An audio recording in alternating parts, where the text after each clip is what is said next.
And welcome back to our Sunday Square Off debate. Yes or no question, is voter fraud, however you define that, a problem in Arizona? Michelle Reagan, yes or no? It's a little bit of a problem. How little? 22 cases in the last couple of years have been turned over to the Attorney General's office. Okay. Is it a problem, yes or no? I've heard concerns about it, but I can't say that it's a widespread problem. It's not a widespread problem. Do you think elections officials could do more to get the word out about that? Because many people believe that it is. What would you do to get the word out about that?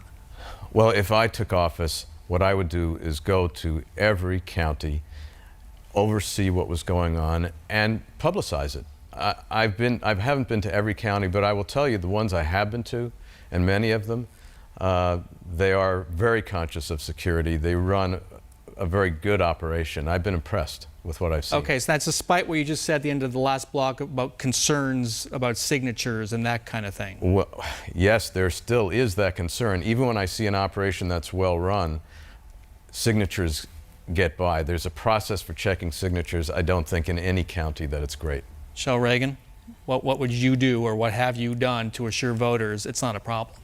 Well, we are constantly doing outreach on this issue and educating people on where we do see problems and holes and where we think that it's being overblown. So there's no question that no election system is 100% fraud-free, and anybody who says that is not telling the truth.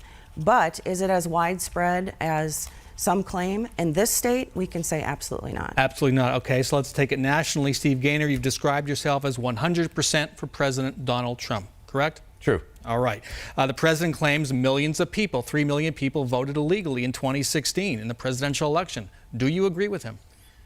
From where I sit, I can't make a judgment about that, but what I can say is I've read that in certain states there are very significant problems, California being one. Apparently in California there are 11 counties where there are more people registered to vote than there are adults in those counties. So I can't say that there's widespread fraud, but it certainly raises a question that there is. Do you agree with that statement by the president? I can only answer for Arizona and not in this state. But is it even plausible that 3 million people voted illegally? Is it even plausible? Well, yes. And quite honestly, anything is plausible when you have 47 other states that don't have proof of citizenship checks. He's talking about specific states in New Hampshire, Yeah, Northeast. so, I mean, is it even plausible? I don't know. I don't have information to be able to say. He did create a voter integrity commission chaired by Chris Kobach. It got going. They wanted all voter registration records. Initially you said okay, then you said no. What happened there? What they were asking for wasn't allowed to be given to them by state law. I can't give out your mother's maiden name and your social security number and your date of birth. Voter records are public records, very limited. However, do we really want to be in the wake of being nervous about hacking? Do we want to be sending our entire voter file over an unsecured channel to DC? And I finally got to the point where I was asking people, in what world are we living in where conservatives want this information sent to the federal government? It wasn't a good idea. We agree with what the commission was trying to do and root out fraud, but there's many other ways they could do that. We sent them a letter and just some suggestions we did have.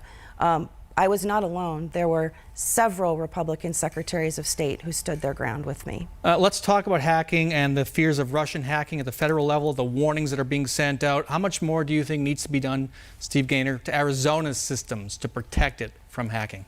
My biggest concern right now is at the county level, because all the counties talk electronically to the state, and some counties probably need more help than they've gotten.